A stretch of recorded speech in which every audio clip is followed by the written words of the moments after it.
Salut les moustiques! Aujourd'hui, j'ai rendez-vous avec une comédienne qui va nous parler du théâtre et particulièrement du théâtre de rue. Elle s'appelle Axel Farouja. Salut Axel! Salut! Alors dis-moi Axel, c'est quoi une comédienne? Ben, je sais pas ce que c'est qu'une comédienne.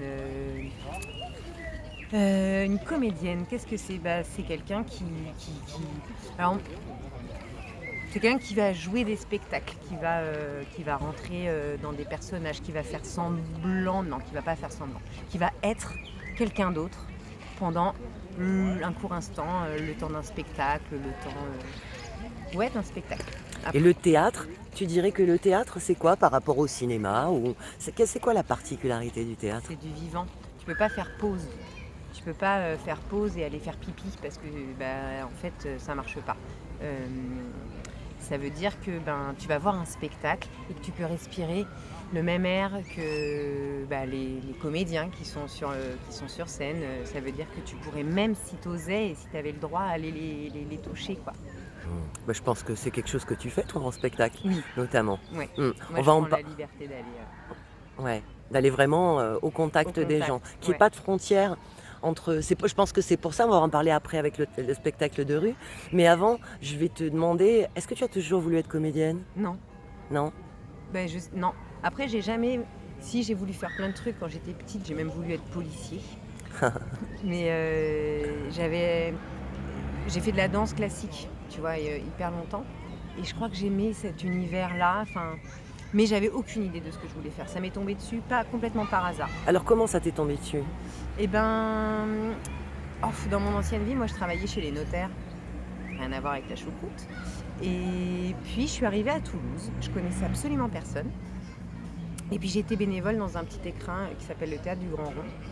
Et puis un beau jour, ces gens-là, ils m'ont dit: «Mais qu'est-ce que tu fais dans la vie?» «Bah, en fait, en ce moment, j'ai pas de boulot».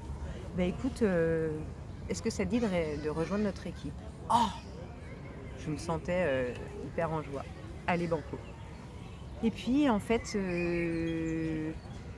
j'ai commencé à travailler autour des spectacles, à rencontrer des êtres assez extraordinaires et puis j'ai accompagné ces spectacles-là. En fait, c'est comme ça. Au début, je me suis pas du tout, quand on me demandait: «Mais tu veux pas être comédienne?» Je disais: «Moi?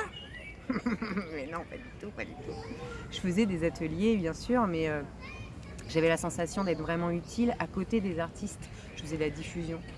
Donc la diffusion, c'est contacter tous les programmateurs, inviter des gens à venir, des professionnels à venir voir le spectacle. Voilà. Tu préférais agir dans l'ombre et puis petit à petit tu es rentrée dans la lumière. Ouais, la chance, ouais, c'est les comédiens avec qui je travaillais en fait, qui un jour m'ont dit: «Bon, ouais, allez, tu t'es trompé de porte, va te former». Et donc voilà. Et donc spécialement, toi, c'est là qu'on s'est rencontrés, tu joues dans la rue. Ouais. Tu joues, on s'est rencontrés au festival d'Aurillac et donc moi je t'ai vu dans la rue, près des gens, sans cette limite-là de la scène. Alors le théâtre de rue, je crois que c'est vraiment un parti pris très particulier pour toi? C'est très important pour moi, mais je crois qu'après il y a autant de spectacles de rue, aujourd'hui on appelle, d'art en espace public, je crois, que enfin, en fait, on peut l'aborder de plein de manières. Tu vois, pour la peine, ce rapport au public, moi j'aime avoir et je l'ai eu même dans mon premier spectacle qui est pour la salle, où en fait je pète ce qu'on appelle le quatrième mur, c'est-à-dire que, je viens vraiment, je descends dans le public et je suis pas avec, voilà, il y a pas de frontières. Mais dans la rue, tu vois des spectacles qui ont un quatrième mur, en fait. Enfin, tu vois, c'est cette espèce de... pourquoi la rue? Parce qu'en fait, ça touche tout le monde. Il y a le public qui est convoqué, qui vient, qui sait qu'il y a un spectacle. Et puis, il y a le public qui passe, puis qui d'un coup entend ou voit un truc et qui n'aurait jamais de sa vie été voir un spectacle. Et souvent, moi, j'ai des copains qui sont pas du tout du milieu, qui vont pas forcément voir des spectacles très souvent et qui, des fois, on va au théâtre et ils me demandent s'ils peuvent venir en jean. Tu vois, il y a des fois des Des barrières, conventions? Ouais. ouais, des conventions qui sont peu connues. Or, en rue, a priori, tu peux être complètement happé. Moi, j'ai entendu des textes que j'aurais jamais lus, peut-être de moi-même, comme ça, dans la rue. C'est un espace de poésie, c'est un espace du quotidien qu'on peut, ouais, je sais pas. Moi, tu vois, tout d'un coup, d'être là et clac, il y aurait quelqu'un qui passe. Enfin, il y a des choses.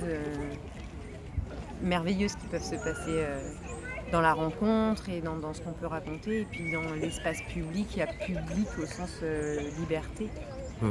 normalement. D'accord. Et est-ce que tu peux nous parler un peu de la façon dont tu peux choisir les personnages? Alors d'abord peut-être les pièces que tu choisis de jouer, les personnages que tu choisis d'incarner, quels sont les personnages, qu'est-ce qui te touche le plus dans un personnage? Est-ce que c'est parce que tu t'y retrouves? Est-ce que c'est parce qu'il est différent et qui t'oblige à aller chercher un autre espace à l'intérieur de toi? Qu'est-ce qui t'amène et vers une pièce et vers un personnage en particulier? Alors, j'aurais une double réponse parce qu'à la fois, c'est assez génial d'aller chercher dans ce qui n'est pas toi.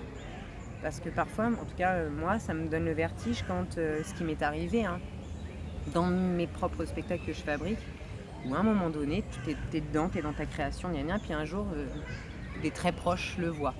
Parce que toi, t'as pas toujours ce recul. Et où on te renvoie que, oh là là, c'est toi, quoi. C'est toi. Fou. On fait plus la différence. Je pense disons que c'est toi sans pudeur. Mmh.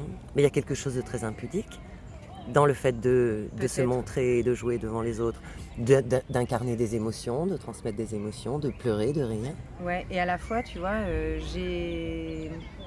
sur scène, je suis pas Axel, parce que Axel n'oserait jamais, jamais, jamais prendre la parole. Axel, c'est pas si évident. Tu vois, des fois, je fais des trucs, tu vois, sur scène que C'est dans comme la un vraie- dédoublement de personnalité, un peu. Ouais, à cet endroit-là, tu vois, c'est marrant, il y a vraiment un endroit où t'as le droit. C'est un peu comme quand t'es derrière un bar. Tu vois, il y a ce rapport où t'as le droit. T'as le droit d'avoir une grande bouche, t'as le droit de... Tu vois, il y a un peu ce truc. Le théâtre, il a quelque chose de sacré. Je parle du théâtre dans une salle de spectacle de théâtre. La boîte noire, elle a quelque chose de sacré. Moi, j'ai vu des enfants voir des spectacles jeunes publics et quand la comédienne rentrait, ils pleuraient parce qu'il y avait quelque chose de fort. Tu vois, il y a une célébration, quelque chose d'un... et ça, on peut l'avoir aussi en rue. Et mais je sais pas vous dire exactement, mais en tout cas, et par rapport au choix, enfin, j'allais dire, c'est le sensible. Et le choix des personnages, qui soient complètement aux antipodes de moi ou très proches de moi dans le fond, de toute façon, c'est moi qui vais être le canal, donc ça va sortir de moi. Et le point commun qui va me toucher, ça va être sa fragilité, ses failles. Ça, j'adore. Il y a un auteur qui s'appelle Lars Noren, qui est suédois, et si je dis pas de bêtises. Et ce monsieur, il écrit vraiment pour des acteurs. Et ce que j'adore, par exemple, dans ces personnages, c'est la faille. Parce qu'ils ont tous une faille. Et c'est sublimé, en fait.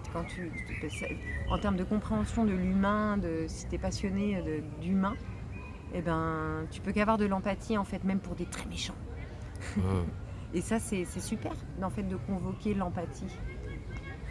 En fait, pour toi, le théâtre est un espèce d'espace révélateur de l'humanité. Ouais, Mmh. non, même ce qui peut être horrible. Mais c'est une manière aussi de questionner. Quand on est plein de questions, qu'on n'a pas de réponse, je sais pas si on les trouve forcément, mais on peut re-questionner. Quand on est petit, là, je vois avec mon fils, tu crées des histoires avec la poule et le renard, ou avec, tu inventes des scènes, des contextes. Et ben, c'est ça. Tu retransposes d'un coup, c'est ça, et ça permet en fait de sublimer ou de transcender ouais. Alors celle qui était notaire, qui voulait être policière, Notaire, mais- tout ça finalement, moi ce que j'entends dans tout ça, c'est qu'aujourd'hui tu es comédienne, en fait tu interroges toujours le monde dans lequel on vit. Oui, C'est ça. peut-être. Ouais. Et on va parler de la particularité de tous les gens que je rencontre, c'est qu'ils ont une part de transmission. Donc il y a un moment où ils ne sont pas à la scène, où ils sont en atelier, à transmettre leur savoir-faire à d'autres et à des enfants ou à des adultes. Toi, c'est quelque chose que tu fais? Que j'ai fait, ouais, et que j'aimerais beaucoup refaire. Et je l'ai fait avec des petits, Mmh. avec des petits. Et mon truc, c'était le non-verbal. Mon premier spectacle, en fait, c'est que du corps. C'est Il y a C'est la danseuse là qu'on retrouve. Ouais, c'est les souliers rouges. Donc on raconte une histoire, on raconte le conte des souliers rouges, mais c'est sans parole. Et en vérité, j'ai vraiment l'impression de beaucoup parler, mais c'est vraiment que du corps. Et, et j'ai voulu transposer ça avec des petits. Donc c'était de 2, on avait fait 2 groupes, à partir de 2 ans jusqu'à 7 ans. Et qu'est-ce qui ça j'ai eu envie de leur donner la liberté. Et aussi d'être vraiment connecté à soi. Je voyais qu'on commençait toujours par comment ça va. Et tous les enfants me disaient toujours ça va. Et un jour, une petite est arrivée et je savais que ça n'allait pas parce que son papa m'avait raconté qu'elle avait eu un gros chagrin peut-être 10 minutes avant. Et pourtant, quand elle est arrivée, elle a dit oui, ça va. Je me suis rendu compte de ce masque social, tout petit comme ça, et d'arriver à dire mais tu sais, tu peux être triste. Tu peux. Et c'était aussi une excuse pour moi, un prétexte de les émotions qui pourront... Voilà, moi dans la vraie vie, elles me débordent souvent. Et quand je suis au plateau, je peux m'en servir. Et comment tu fais toi? Et en fait, la vie et le plateau, des fois, c'est pas si différent. Enfin, t'as moins de public dans la vraie vie. Mais en fait, ça peut être un outil aussi, le théâtre, à cet endroit-là, sans parler de thérapie, mais d'avoir la liberté d'être dans la joie, d'être dans la tristesse, d'être dans quelle que soit l'émotion. Et voilà. Et ça, c'était génial. Et ils ont une liberté, les enfants. Là. C'est ça, tu dirais, que tu as vraiment envie de leur transmettre, Ouais. cette liberté. C'est marrant parce qu'on a parfois, voire souvent, l'idée que les comédiens sont des gens qui portent des masques tout le temps. Comme on dit, même on a l'expression jouer la comédie. On joue la comédie, ça veut dire qu'on n'est pas sincère. Et depuis tout à l'heure, je parle avec toi, et moi j'ai l'impression que tu me racontes tout le contraire, et qu'il y a au contraire une espèce d'exigence absolue de sincérité. C'est obligé, je crois, sinon ça perd. Enfin, en tout cas, moi j'ai pas fait les grandes écoles de théâtre, mais pour moi tu fais pas, tu es. Sinon ça marche pas. Si t'es pas sincère, le public il croit pas, c'est pas possible. Tu le sens dans la vraie vie même sans être comédien. Quelqu'un qui est pas sincère, ça marche pas. Et c'est vrai que moi on m'a beaucoup dit oh de toute façon t'es comédienne, toi tu mens tout le temps. Bah crotte. Non. Au contraire, je crois qu'il y a une. Moi j'ai jamais été autant moi-même, peut-être ancrée dans mes baskets que depuis que. Et encore, mais. En tout cas au plateau tu peux pas mentir. C'est compliqué, je pense. Bien merci, je crois qu'en interview non plus, apparemment tu mens pas. Tu nous dis un petit salut les moustiques? Eh ben salut les moustiques. Merci beaucoup Axel. À bientôt les moustiques.